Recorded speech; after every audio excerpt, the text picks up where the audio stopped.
Hello everyone, a bit of trouble turning the microphone on there. It is a Sunday morning.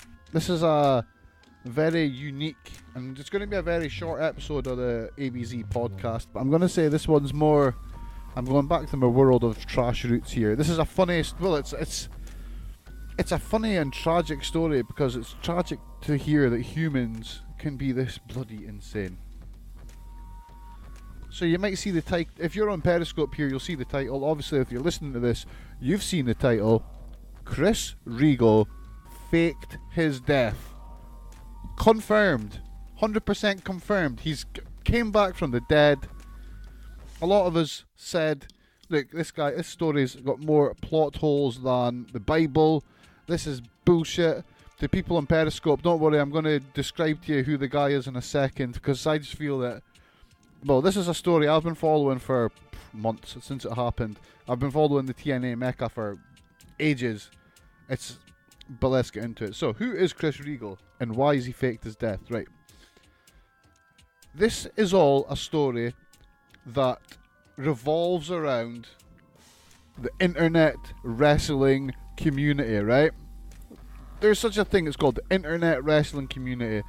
It is essentially, it is what it is. It is a community where the world's wrestling fans get together on message boards, shouting at each other, saying that everything to do with wrestling is shit, and just basically being toxic to each other. So Chris Regal, this guy ran a very popular site called the TNA Mecca, right? TNAMecca.com. It's up to everyone on Periscope, by the way. So what was the TNA Mecca, right?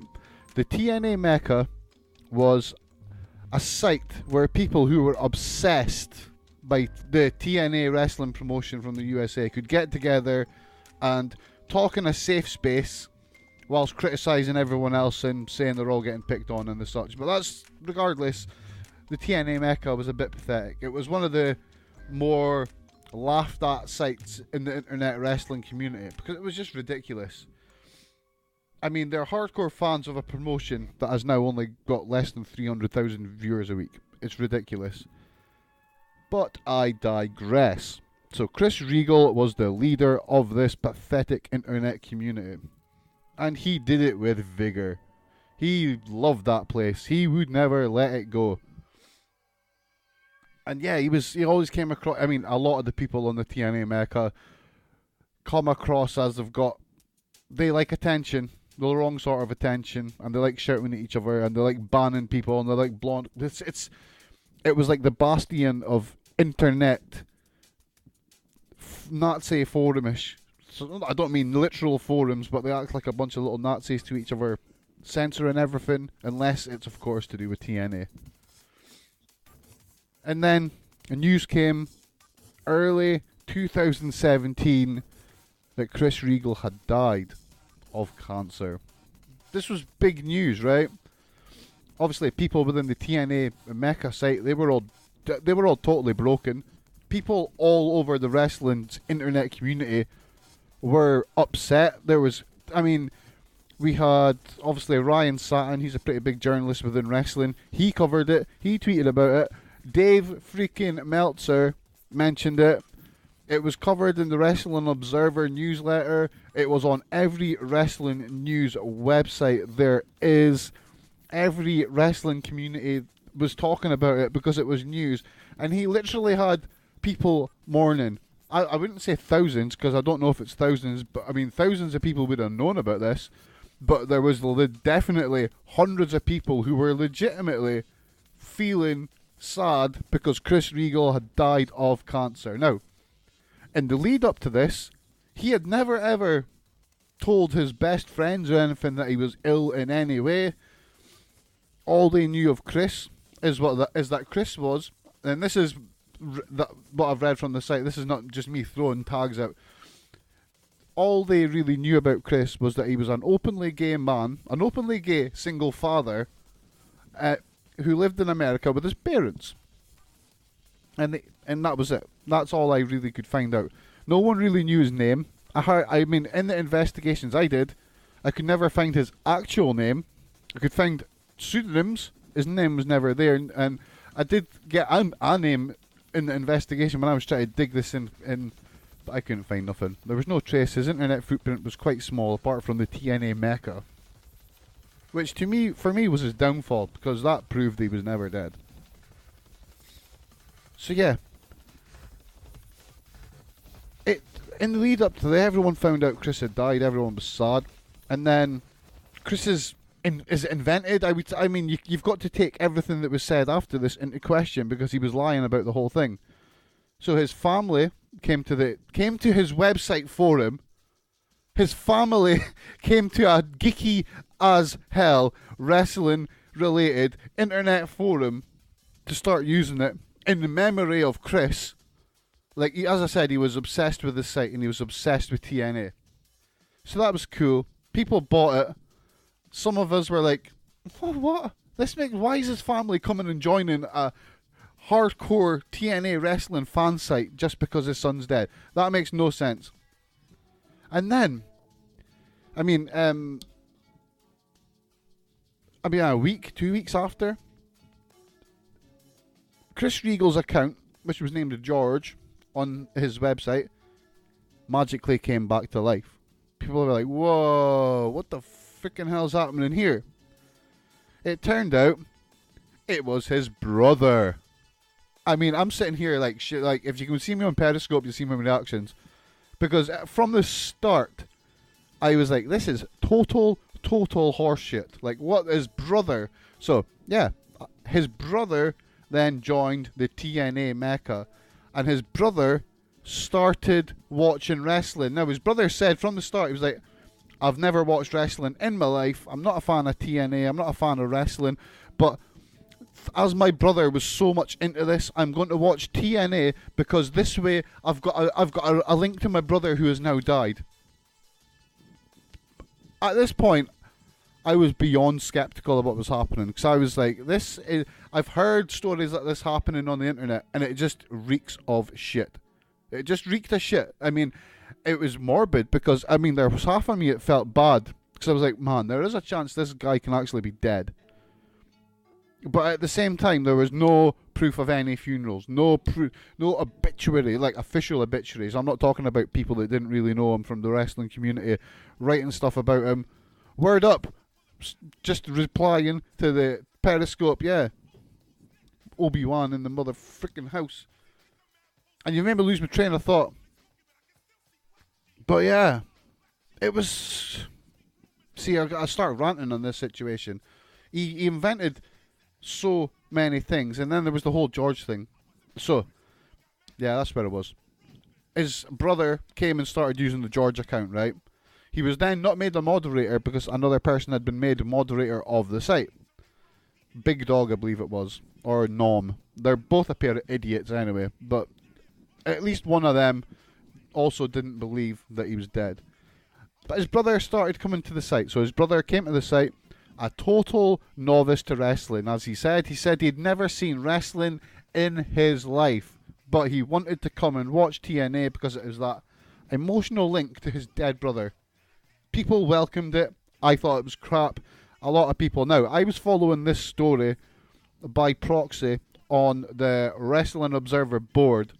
I wouldn't join that board unless, well, A, you've got to pay to join, because you've got to be a Wrestling Observer subscriber, but B, don't go there if you're easily offended. But I digress. People weren't slagging him off, but there was a legit thread, because as I said, people were emotionally invested. People were upset. So there was a big thread there about the whole Chris Regal dying situation, and people going back and forth, me included. I was like a Regal death truther, apparently. But we didn't believe it. It was just like... And then, after, literally after a week or two, Chris Regal's brother, who had never watched wrestling in his life, never seen a wrestling match in his life, and never watched TNA, was magically, one of the biggest experts in TNA, and a total hardcore wrestling fan. He was commenting on matches, commenting on the nuances of finishes, all sorts. He went from zero to total expert in a few weeks. Again, at this point, I was trying to tell people, look, this story is full of shit. It's got more plot holes than I don't know. Tell me something that's got plot holes. It's got more plot holes than that. It's got more plot holes than his own story. And so people just, I mean, there were a lot of people that did not believe it. There was people that were friends with him that did not believe it. But there were a lot of people that were like, look, someone's died. You've got to have a bit of respect for it. And they were right. So, I mean, respect where respect's due. You've got to respect someone if they've maybe died, because they've maybe died. You never know. But I couldn't let it go. So I knew there was a way to find out that he was alive. Now, I'm not the one who publicly made him come forward with this whole situation. I let this go a couple of months ago. I got my proof, and no, he's not dead. Someone on Twitter just asked straight up, is he dead or not? No, he is not freaking dead. He's alive. So I knew that there was a way I could prove it, but a lot of people were then starting to tell me to just stop it. It's a bit tasteless. But I kept doing this in private. I feel a bit bad for it, but now I feel totally justified because he was a asshole. But I knew that he loved his TNA Mecca website. So I started trying to take the domain over because, well, if he was dead and the website domain ran out in August and it was not set to auto-renew, as you can do with your website domains, I knew that site was what he loved. And that if he was dead, there'd be no way for him to renew the site. So I started trying to take the domain over. I knew by September, October last year that he was alive, because he was the only person registered to manage that domain. And he then stopped me trying to buy it. And it blocked it. It renewed. So that was proven. But I'd let that go by that time, so I knew myself, but I'd not posted anything to like the Wrestling Observer boards or anything like that, because I didn't want people to say, "Oh, Stevie, he's dead." Maybe, you know what I mean? Just leave it in case he is actually dead, and he actually does have a family, which he doesn't, because I don't know. I don't know when the full thing came out, but yesterday is when I heard it. I had not been on the Wrestling Observer forum for a while. I was just sitting on Twitter, then I seen a tweet from Ryan Satin, wrestling journalist, and it just said this: TNA Mecca founder Chris Regal confirms that he lied about his death. This has been a wild weekend for wrestling. Mainly a wild weekend because earlier in the weekend there was a story about a girl that does indie wrestling in America. She faked that she had cancer, took faked photographs to show she had cancer, got 10 grand. People found out and she faked her death, which we'll get to in a minute, because Chris Regal then used that to try and platform himself to say, "Wow, I hope that wasn't me." Wanker. Sorry for swearing. But yeah, Chris Regal posted this apology. I will read that apology now. "I'm sorry. After coming out of the closet several years ago, the Kevin Spacey excuse, you slime ball. I never thought I'd have to come out again, but here I am, dealing with the same demons." Fuck you, you lying bastard. "It took me an entire year to finally get the courage to fully open up about what happened a year ago. It was a dark time for me. That had nothing to do with any part of my online life. I've been dealing with depression for a long time. Hey dude, I'm bipolar, I've got general anxiety disorder. That doesn't make me fake my own freaking death. And it only seemed to get worse as time went on. I've tried to live with my life as best as I could, but nothing seemed to cure what I had, paralysing me late at night and all alone in my room. Unfortunately, in December 2016, my life had become unbearable and I just couldn't shake this feeling of numbness and despair. So a few weeks later, I almost succeeded in taking my life. Now, I do not believe that for a second, because this dude's a liar. You can't believe what he said. Just hours before, all I could think about is saying goodbye to my friends and family and trying to explain my absence to my colleagues here." Is that Reese? Sorry, the screen's quite far away from me. "I knew if I hadn't said anything, he'd be wondering what happened to me. I was, however, too embarrassed to tell him the truth, so I simply fabricated a story, thinking it would suffice as a explanation for my death. I was stupid. I didn't think how life how my lie would have affected those who cared about me and the entire online wrestling community would have reacted. This is honestly something I haven't even considered. Now, screw you, because you did consider it. Who the hell fakes their own death without considering how people are going to react to it and how people are going to talk about you? One more paragraph left. I think there's 2 pages, so. In any case, I lived due to the love of my friends and family. It was hard, and I was incapacitated for a good 2+ weeks. Then, when I was finally able enough to recover to go online, I quickly realised that my death had been reported all over the internet. What a wanker! Right, that's it. I'm not even giving his words any more freaking words with that. Like that just said, he's like, oh, my death had been reported all over the internet. No, you fucking cunt. You had put your death reported all over the internet. You lied about it. You told people you lied about your death, Chris. This is not people making it up like, oh, reports of my death have been greatly exaggerated. No, you motherfucker. You reported your own death on the internet. Calm down a second.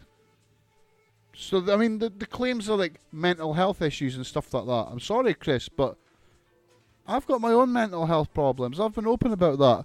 Many people, I know people that have tried to take their own life. I know people that have taken their own life through depression and mental health issues. So for you to say stuff like that and to fake your death and then to come back and not only use a Kevin Spacey excuse but use the mental health excuse, I'm sorry, but Chris Regal, you're a total fucking slingball, and I hope that your websites in the future all fail. You should just go away. Go away.